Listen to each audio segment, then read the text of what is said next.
고린도전서 15장 50절에서 58절까지의 말씀을 제가 봉독하겠습니다. 형제들아, 내가 이것을 말하노니 혈과 육은 하나님 나라를 이어받을 수 없고 또한 썩는 것은 썩지 아니하는 것을 유업으로 받지 못하느니라. 보라, 내가 너에게 비밀을 말하노니 우리가 다 잠잘 것이 아니요 마지막 나팔에 순식간에 후련히 다 변화되리니 나팔 소리가 나매 죽은 자들이 썩지 아니할 것으로 다시 살아나고 우리도 변화되리라. 이 썩을 것이 반드시 썩지 아니할 것을 입겠고 이 죽을 것이 죽지 아니함을 입으리로다. 이 썩을 것이 썩지 아니함을 입고 이 죽을 것이 죽지 아니함을 입을 때에는 사망을 삼키고 이기리라고 기록된 말씀이 이루어지리라. 사망아, 너의 승리가 어디 있느냐? 사망아, 내가 쏘는 것이 어디 있느냐? 사망이 쏘는 것은 죄요 죄의 권능은 율법이라. 우리 주 예수 그리스도로 말미암아 우리에게 승리를 주시는 하나님께 감사하노니, 그러므로 내 사랑하는 형제들아, 견실하며 흔들리지 말고 항상 주일에 더욱 힘쓰는 자들이 되라. 이는 너희 수고가 주 안에서 헛되지 않은 줄 알미라. 아멘. 오늘 본문은 이 부활장의 마지막 부분, 결론이라고 얘기할 수 있겠습니다. 부활신앙, 부활교리라고 하는 것은 예수를 믿는 우리에게는 너무나 중요한 주제이고 가장 중요한 내용입니다. 죽으면 모든 것이 끝이라고 하는 세상에서 끝이 아니라고 말할 수 있는 유일한 종교가 기독교라는 것이죠. 바울은 이 부활을 이해하고 논증시키려고 여러 가지 방법을 쓰지 않습니까? 그래서 부활장이 상당히 길어져서 58절까지 있습니다. 문제는 이 부활이라고 하는 것이 이해와 논증의 대상이 되느냐라고 하는 것이죠. 그래서 이 부활뿐만이 아니라 우리가 신앙생활을 하는 모든 것들은 뭘 전제로 합니까? 믿음이라고 하는 것을 전제로 하는 거예요. 하나님이 세상을 창조하셨다, 그 말씀을 내가 믿는 것이지 우리가 그것을 어떻게 논증하고 설명할 수 있겠습니까? 그 가운데서도 이 부활이라고 하는 주제는요, 더욱더 믿음을 요구합니다. 세상은 죽으면 끝이라고 말하지 않습니까? 그렇지만 성경은 뭘 얘기하고 있는 거예요? 부활이 있고 천국이 있다라고 말하는 것을 우리가 믿고 오늘 이 땅을 살아나가면서 기대하며 사는 거죠. 건강할 때도 기대하지만 우리의 몸이 병들고 인생에 문제가 있을 때 더욱더 소망하고 기대하는 거죠. 근거가 무엇입니까? 설명하고 이해하는 것이 아니라 성경이 말씀하고 있잖아요. 예수님께서 무덤에서 부활하셨고 승천하셨고 다시 오시겠다고 약속하신 그 말씀을 근거로 우리가 믿는 것이죠. 여러분, 세상 사람들은요, 죽으면 뭐라고 얘기합니까? 끝이라고 얘기합니다. 근데 그들이 보여주는 어떤 행위나 그러한 태도들은 죽으면 끝이 아님을 스스로 말하고 있지 않습니까? 여러분, 사람이 죽으면 이렇게 1년이 지나고 나면 그때 기일이 되면 제사를 드리잖아요. 제사를 드리면 음식을 잔뜩 차려 놓잖아요. 죽으면 끝인데 왜 그런 거 왜 합니까? 스스로의 행위를 통해서 죽으면 끝이 아니고 뭔가가 있구나라고 하는 것을 나타내지 않습니까? 목회자니까 장례를 치르게 돼요. 믿지 않는 분들이 저에게 하는 말이 있습니다. 우리 아무개, 내 동생이라고 얘기할 수도 있고 아무개 좋은 곳으로 갔겠죠? 왜 그렇게 얘기합니까? 착한 사람이었다는 거예요. 착한 사람이니까 좋은 곳으로 가지 않았을까라고 기대하는 거예요. 여러분, 이상하지 않습니까? 죽으면 끝인데 좋은 것이 있고 나쁜 것이 어디에 있습니까? 그러니까 우리가 영적인 존재이기 때문에 우리의 입으로는 죽으면 끝이라고 얘기하지만 제사를 드리고 그런 이야기를 하는 것은 우리 내면에 뭐가 있는 거예요? 죽으면 끝이 아니구나. 확실치는 않지만 뭔가가 있구나. 그 뭔가가 있다라고 하는 것, 확실하지 않은 것을 우리는 기독교는 뭐라 그러는 거예요? 부활이 있고 천국이 있다라고 분명하게 말할 수 있는 것이죠. 여러분, 54절에 보면 부활은 사망을 삼키고 이기는 것이다 라고 말하고 있어요. 이것은 호세아 선지자의 말을 인용하신 것인데 부활은 승리라고 하는 거예요. 그럼 뭐에 대한 승리냐? 오늘 본문을 보면 세 가지를 이야기하고 있는데 첫 번째는 뭐냐? 죄에 대한 승리라는 거예요. 여러분, 사망이 쏘는 거는 뭐라는 거예요? 죄라고 하는 것이죠. 여러분, 죽음이라고 하는 것의 원인은 뭡니까? 죄에서 비롯된 것인데 죄의 싹은 사망이라고 우리가 알고 있지 않습니까? 여러분, 죄 짓지 않고 사는 인생이 있어요? 그러니까 덜 지었다, 더 많이 지었다, 중한 죄를 지었다, 약한 죄를 지었다, 이 차이가 있을 뿐이지 죄를 안 짓고 사는 사람들은 없습니다. 어떤 사람에게 있어서 죄의식이 더 크냐, 죄의식이 없냐, 이 차이만 있는 거죠. 여러분, 우리가 주일날 새벽도 마찬가지입니다. 예배당에 딱 와서 처음 앉아가지고 드리는 기도가 뭐예요? 회개의 기도잖아요. 여러분, 주일마다 우리가 참회의 기도를 함께 드리는데 그 기도를 드림으로 말미암아 죄의 고리가 끊어지는 게 아니잖아요. 그 예배의 시간만은 우리가 사죄의 선포를 듣고 예배를 드리지만 또 일상의 자리에 나가면 또 죄를 반복하잖아요. 여러분, 여쭤보겠습니다. 죄인 줄 모르고 죄를 짓습니까? 죄를 짓고 있는 자신을 내가 인지하고 있고 인식하고 있어요. 뭐라고 생각합니까? 이러면 안 되는데 하면서 죄를 짓는 것이 우리의 모양이라는 거예요. 그러니까 여러분, 이 땅에서 죄에 대해서 우리가 어떨 때 이기기도 하고 지기도 하는데 이길 때가 많습니까? 질 때가 많습니까? 여러분, 각자에게 달려 있지만 나이가 들어갈수록 점점 이기는 일들이 많아야겠죠. 여러분, 죽음의 원인이 죄이기 때문에 부활이라고 하는 건 뭐에 대한 승리냐? 먼저는 죄에 대한 승리라는 거예요. 두 번째는 부활은 율법에 대한 승리라는 거예요. 죄의 권능은 뭐라고 얘기하고 있습니까? 율법이라고 얘기하고 있어요. 여러분, 우리가 뭘 잘못했을 때 그걸 죄라고 인식하는 이유는 뭡니까? 법이 있기 때문에 그러는 거예요. 법은 뭘 얘기하는 것입니까? 우리의 행위가 잘못되었다라고 하는 것을 가르쳐 주는 거예요. 여러분, 율법이 있음으로 말미암아 죄가 되는 것이죠. 다시 말해서 여러분, 율법은 우리가 죄인이라고 하는 걸 알려는 주지만 그 죄에서 우리를 건져줄 능력은 없는 거죠. 하지만 예수를 믿는다는 것은 무엇입니까? 율법의 지배에서 벗어나서 은혜 아래서 살아가는 것을 의미하는 거죠. 마지막 세 번째, 이 부활이라고 하는 것은 죽음에 대한 승리라는 거예요. 여러분, 우리가 가장 두려워하는 것이 뭡니까? 죽음이잖아요. 여러분, 세상의 법정에서 최고의 형벌이 뭡니까? 바로 사형입니다. 여러분, 죽는 거 이상 두려운 것이 없어요. 그래서 애들 이렇게 자랄 때 보면 친구들끼리도 싸울 때 또 죽는다 이런 얘기를 하잖아요. 그거 이상이 없기 때문에 그러는 거죠. 죄에 대해서, 율법에 대해서, 죽음에 대해서 승리할 수 있는 유일한 비결이 뭐라는 거예요? 부활밖에 없다라고 하는 거죠.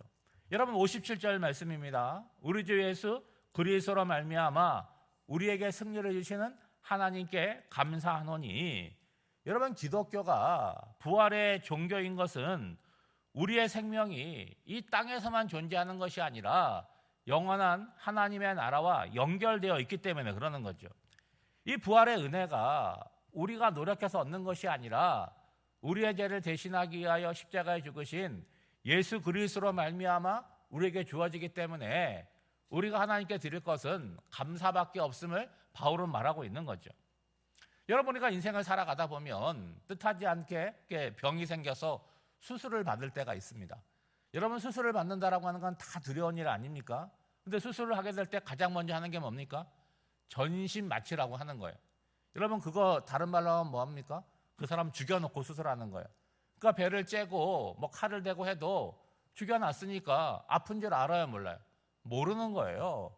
그러니까 이 땅을 살면서 한번 죽음을 경험해 보는 거 아니겠습니까? 그리고 일상의 자리에서 여러분, 어젯밤에 뭐 하셨습니까? 주무셨잖아요. 죽으면 잠을 자면 무슨 일이 벌어지는지 알아요, 몰라요? 모르잖아요. 그러니까 우리가 매일매일 그런 일상을 통해서 간접적으로 죽음을 경험하게 되는 거죠. 그러면 어떤 생각을 가져야 되느냐? 언젠가 내가 죽음을 맞이해야 되는데 나는 그 죽음의 때에 어떤 마음으로 어떻게 맞이할 것인가를 한 번씩 생각해 보는 거죠. 죽음 무서운 거야, 두려운 거야, 외면하고 피할 수 없다는 거예요. 언젠가는 죽음이 닥쳐오게 되는데 닥쳐온다면 나는 어떻게 맞이할 것인가, 어떻게 마지막 말을 할 것인가, 어떻게 하나님을 배울 것인가 한 번씩 생각해 보는 거죠. 결국 우리의 신앙의 결론은 뭐겠습니까? 이 살아있는 삶도 굉장히 중요하지만 언젠가 맞이하게 될 죽음을 우리가 어떻게 맞이할 것이냐, 이거 중요하다는 거죠. 평생을 살았는데 마치 하루도 못 산 사람처럼 그렇게 삶의 애착을 갖는 것으로 끝나서는 안 된다라고 하는 거죠. 여러분, 50절 말씀에 보면 혈과 육은 하나님의 나라를 이어받을 수 없다고 합니다. 여러분, 혈과 육이라고 하는 게 뭡니까? 우리의 육체를, 죽을 몸을 가리키는 거예요. 여러분, 죽게 되면 뭐 화장을 하기도 하고 땅에 매장을 하기도 하는데 결과적으로 뭡니까? 시간의 차이가 있을 뿐이지 흙으로 돌아가는 과정이라는 거예요. 이게 뭡니까? 아담, 흙이라는 의미를 가진 우리의 운명이라고 하는 거예요. 그런데 우리의 운명이 어떻게 달라진다는 거예요? 부활로 말미암아 달라진다는 거죠. 51절 말씀에 보면 부활에 관하여 아주 실제적이고 역동적으로 설명을 하고 있습니다. 보라, 내가 너에게 비밀을 말하노니 우리가 잠잘 것이 아니요 마지막 나팔에 순식간에 홀연히 다 변화되리니. 여기서 비밀이라고 하는 건 뭐예요? 하나님께 속해져 있는 것, 이걸 얘기하는 것입니다. 그것을 바울은 우리에게 하나님의 비밀을 알려주는데 뭐라고 알려줍니까? 마지막 나팔 소리가 울릴 때라고 얘기합니다. 여러분, 고대 시대에 전쟁을 하지 않습니까? 뭐 그러면 이게 뭐 어떻게 알 수가 없잖아요.